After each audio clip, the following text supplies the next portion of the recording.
दोस्तों, आज से हम लोग पढ़ेंगे विटामिन के बारे में एस.के. झा की बुक से। तो चलिए शुरू करते हैं। सबसे पहले दिया गया है विटामिन के बारे में, ठीक है। ये चैप्टर नंबर है 19, ठीक है।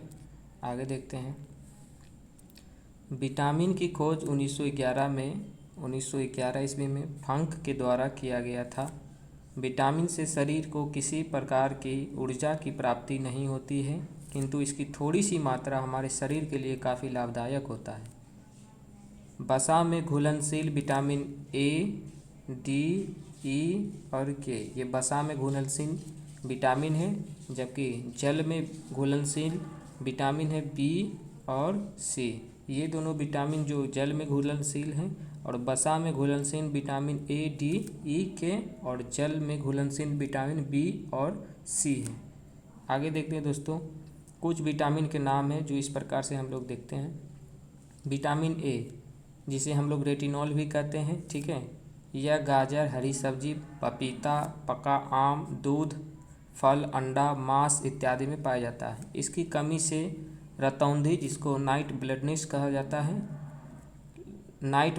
कहा जाता है, सूखी त्वचा, आँख का सूख जाना, ठीक है, इत्यादि रोग विटामिन ए के कारण होता है, ठीक है। विटामिन ए को हम लोग क्या बोलते हैं? रेटिनॉल। विटामिन B1, जिसे हम लोग थायमिन बोलते हैं, यह अनाज के छिलके, मांस, मेवा, सोयाबीन, मछली, अंडा इत्यादि में पाया जाता है। इसकी कमी से बेरी नामक रोग होता है। विटामिन B2 या विटामिन जी, विटामिन B2 को भी बोल सकते हैं हम लोग विटामिन जी। विटामिन B2 का दूसरा नाम क्या है? विटामिन जी, जिसका वैज्ञानिक नाम है दोस्तों राइबोफ्लोविन या लेक्टोफ्लोविन। राइबोफ्लोविन या लेक्टोफ्लेविन या ओवोफ्लेविन। राइबोफ्लोविन, लेक्टोफ्लेविन, ओवोफ्लेविन। राइबोफ्लेविन, लेक्टोफ्लेविन, ओवोफ्लेविन इसका नाम है। आगे इसमें दिया गया विटामिन B2 में यह पनीर, अंडा, ईस्ट, हरी पत्तेदार सब्जी, जिगर, मांस, दूध आदि में मिलता है। इसकी कमी से मुंह में छाले पड़ना, बाल का झड़ना, कमजोर पाचन शक्ति, त्वचा एवं आँख में जलन इत्यादि रोग होता है विटामिन B2 के कारण। आगे है विटामिन B3, जिसे हम लोग बोलते हैं पायराडाइन या कार्बोक्सिलिक एसिड, ठीक है। ये पाया जाता है गुद्दा, जिगर, अंडा, मांस, दूध, मछली, मूंगफली, शकरकंद, अनाज इत्यादि में पाया जाता है। इसकी कमी से चर्म रोग, थकावट, बाल सफ़ेद इत्यादि रोग होता है इसी की कमी से।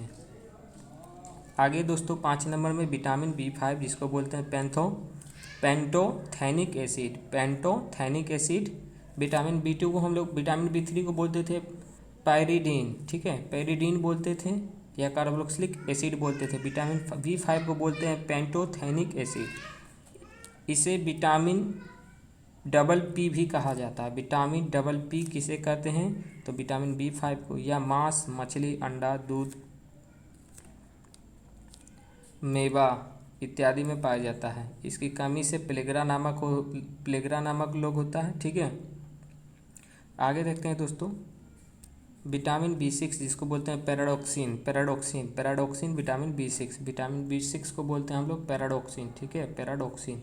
या दूध, फल, अनाज, हरी सब्जी इत्यादि में पाया जाता है। इसकी कमी से मस्तिष्क का ठीक से कार्य नहीं करना, विटामिन B6 के कारण होता है मस्तिष्क के ठीक से कार्य नहीं करना, शरीर का भार कम होना। विटामिन B7 या विटामिन H बोल सकते हैं, बायोटीन बोलते हैं इसको, ठीक है, बायोटीन लिख देते हैं दोस्तों, बायोटीन। यह किस में पाया जाता है? तो यह मुख्यतः सब्जी, फल, गेहूँ, अंडा, मांस इत्यादि में पाया जाता है। इसकी कमी से बालों का झड़ना, कमजोरी इत्यादि होता है। इस विटामिन को बैक्टीरिया द्वारा आंत में संश्लेषित भी किया जाता है। आगे दोस्तों विटामिन B9 या फॉलिक एसिड, या हरी सब्जी, सोयाबीन, ईस्ट, गुद्दा, जिगर इत्यादि में पाया जाता है। इसकी कमी से एनीमिया या रक्तहीनता नामक रोग होता है विटामिन B9 के कारण, जिसको हम लोग बोलते हैं फॉलिक एसिड, या इसके लिए एक दवाई भी आता है दोस्तों, ठीक है, जो आयरन का एक गोली होता है। आगे है दोस्तों मेडिसिन विटामिन B12, जिसको बोलते हैं साइनोकोबाल्बिन। इस विटामिन में कोबाल्ट धातु पाया जाता है। यह शरीर में RBC के निर्माण में सहायक होता है। या विटामिन दूध, फल, अंडा, मांस इत्यादि में पाया जाता है। इसकी कमी से शरीर में रक्त की कमी होती है। विटामिन सी को हम लोग बोलते हैं एस्कॉर्बिक एसिड, या नींबू, संतरा, मौसमी, टमाटर, हरी मिर्च, खट्टे फल इत्यादि में पाया जाता है। इसकी कमी से एस्कॉर्बिक नामक रोग होता है। विटामिन डी, कैल्सीफेरोल, इस विटामिन को हार्मोन विटामिन भी कहा जाता है। यह सूर्य के प्रकाश, मक्खन, दूध, अंडा, पनीर इत्यादि में पाया जाता है। इसकी कमी से बच्चों में सूखा रोग, रिकेटस तथा वयस्कों में ऑस्टेमेलेसिया नामक रोग होता है। ठीक है, आगे है विटामिन ई। विटामिन ई को हम लोग बोलते हैं टेकोफेरोल। यह हरी पत्तेदार सब्जी, अंकुरित अनाज, दूध, फल में पाया जाता है। इसकी कमी से जनन क्षमता में कमी हो जाती है। आगे विटामिन के दोस्तों फिलोक्विनोन, यह टमाटर, हरी सब्जी, दूध, फल इत्यादि में पाया जाता है। इसकी कमी से रक्त का थक्का नहीं जमता है। एक चीज़ याद रखना दोस्तों, ये जो दिया गया है मछली के बारे में, जरा सा नोट पढ़ लेते हैं हम लोग मछलियों के बारे में, जिसमें दिया गया है कि मछली में कौन सा विटामिन होता है। मछली में विटामिन ए तथा मछली के यकृत में विटामिन डी पाया जाता है। मछली में विटामिन ए और मछली के यकृत में विटामिन डी पाया जाता है। ठीक है दोस्तों, चलिए थोड़ा सा कुछ ऑब्जेक्टिव दिया गया है, उसे थोड़ा सा हम लोग देख लेते हैं। मछली के लीवर में कौन सा प्रचुर मात्रा में विटामिन होता है? तो मछली के लीवर में हम लोग जानते हैं विटामिन डी होता है। निम्नलिखित में से कौन सा एक कैल्शियम का समृद्ध स्रोत नहीं है? कैल्शियम का एक समृद्ध स्रोत नहीं है। देखिए दोस्तों, कैल्शियम के बारे में अगर बोला जाए तो जितने भी वाइट कलर का होता है, ठीक है, जितने भी वाइट कलर का सामग्री होता है, जैसे कि पनीर, अंजीर, है ना, ये सब मिल्क, ये सब में हम लोग कैल्शियम पाया जाता है, लेकिन गाजर में नहीं पाया जाता है। ठीक है, आगे देखते हैं।